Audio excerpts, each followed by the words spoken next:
लोकसभा निवडणुका तोंडावर आल्यामुळे शरद पवार पुन्हा मैदानात उतरलेत। केवळ उतरलेच नाहीत तर त्यांनी अजित पवार गटाच्या एका आमदाराला सज्जड दम भरलाय। आपलं नाव शरद पवार असल्याची आठवण करून देत त्यांनी कार्यकर्त्यांना त्रास न देण्याचा इशारा दिलाय। पवारांच्या या ॲग्री यंग मॅन अवताराची राजकीय वर्तुळामध्ये सध्या जोरदार चर्चा रंगली आहे। बघूया याबाबतचा एक खास रिपोर्ट।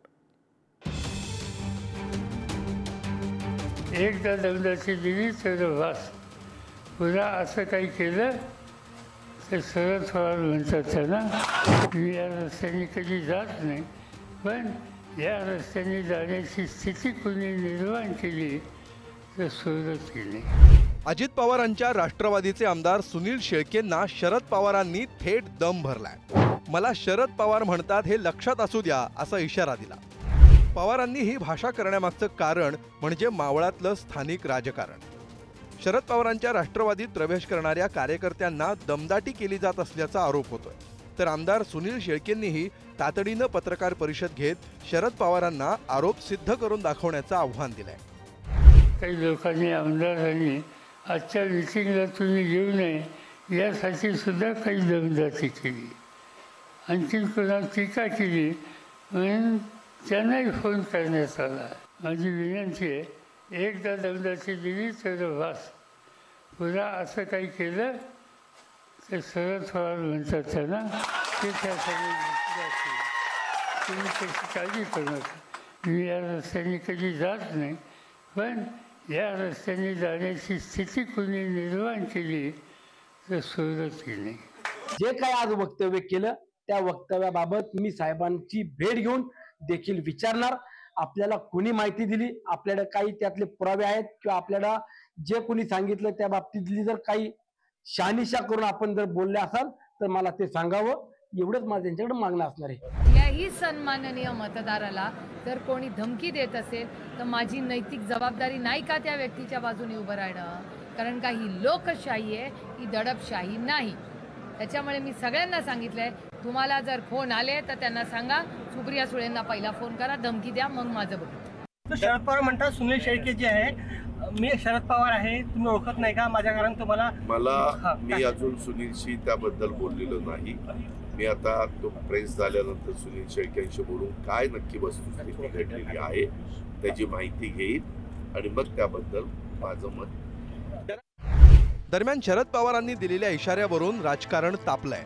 पवारांच्या तोंडी धमकीची भाषा शोभत नसल्याची टीका देवेंद्र फडणवीसांनी केली आहे। पवार साहेब मोठेच आहेत, आज इतके वर्ष ते राजकारणामध्ये आहेत, तर या स्तराच्या नेत्यांनी एका साध्या आमदाराला अशा प्रकारे जर धमकी दिली असेल तर ती योग्य नाही आहे। मला असं वाटतं की त्यांनी म्हणजे मी काही त्यांना सल्ला देण्या एवढा मोठा नाही आहे, पण त्यांनी याचा पुनर्विचार करावा।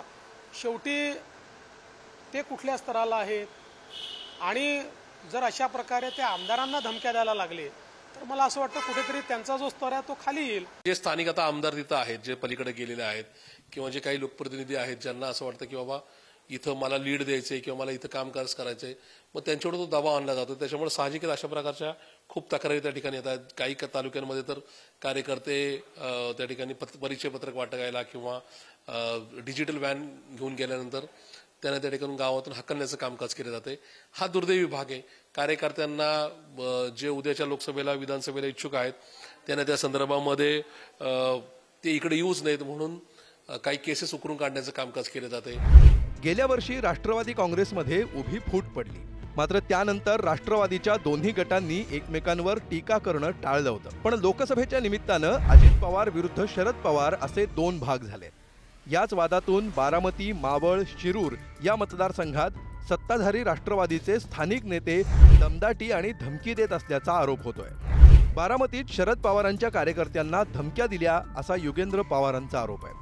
मावळमध्ये मेळाव्यात जाऊ नये यासाठी कार्यकर्त्यांना दमदाटी केली असा शरद पवारांचा आरोप आहे। तर इंदापुरात मित्रपक्षांकडून धमकी येत असल्याचं भाजप नेते हर्षवर्धन पाटील यांचं म्हणणं आहे। मावळीचा संग्राम देशमुखला त्यांनी दम देण्याचं काम केलेलं आहे फोनवरून। आमच्या खात्यात ग्रामपंचायतचं खातं आमच्याकडे आहे, गृह खातं आमच्याकडे आहे। डायरेक्ट त्याला फोन करून तू प्रवेश केला तर मी तुझं वाटोळ करेन, काय त्या भरणीच्या मागे आहे आयराची भाषा करतो। तू जेवढी करतो त्यापेक्षा आम्ही जास्त करतो ही बी तुझ्या ध्यानात असू दे. तुला तसंच जर आमच्या मनात आलं तर तालुक्यात बी फिरून द्यायचो नाही. तू उद्यापासून आमच्या कार्यकर्त्याला जर कुठं कोणाला आडवाआडवी करायचं काम जर केलं तर तुला आम्ही आडवा केल्याशिवाय राहणार नाही. ही बी तुला आज गंगावांच्या सभेत तुला इशारा देतो म्हणून. माझ्या वडिलांबाबतीत जर असे एकेरी शब्द जर उच्चारत असतील जे तालुका अध्यक्ष आहेत आणि जे लोकप्रतिनिधींचे जे सर्व अवतीभोवती ते उठतात बसतात ते जर माझ्या वडिलांबाबतीत असे शब्द जर उच्चारत असतील तर मी पण त्यांना खूप चांगल्या पद्धतीने एका ठाकरे शैलीमध्ये उत्तर देऊ शकते. त्यांनी लक्षात ठेवावं. बारामती मतदारसंघात युगेंद्र पवारांनी आक्रमक भूमिका घेत थेट दादागिरीलाच आव्हान दिलंय. बारामतीत कोणी धमकावत असेल तर आपल्याशी संपर्क करून द्या, मी पुढचं बघतो असा इशाराच दिलाय. काय वेगळ्या प्रकारचं राजकारण जर होत असेल, बारामतीकरांनी कधी हे राजकारण बघितलेलं नाहीये, तुम्ही पण बघितलं नसेल दमदाटीचं दहशतीचं. जर तसं काय असेल तर तुम्ही थेट माझ्याशी संपर्क साधा. जर कोणी येत असतील पदाधिकारी किंवा ज्यांना काहीतरी मिळालंय तर तुम्ही गाठ माझ्याशी घालून द्या. अजिबात आपण घाबरायचं नाहीये. प्रयत्न करत असेल तर माझ्याशी संपर्क करा आणि माझ्याकडे तक्रार करा. याबद्दल शिवसेनेसह राष्ट्रवादीत फूट पडून दोन्ही पक्षांचे दोन भाग झाले. कधी काळी एकत्र नांदणारे नेते कार्यकर्ते वादामुळे एकमेकांविरोधात उभे ठाकले. लोकसभेच्या निमित्तानं हा वाद दिवसेंदिवस विकोपाला जातोय. दमदाटीचं प्रकरण त्याचाच परिपाक आहे असं म्हटलं तर वावगं ठरणार नाही. ब्युरो रिपोर्ट, पुढारी न्यूज.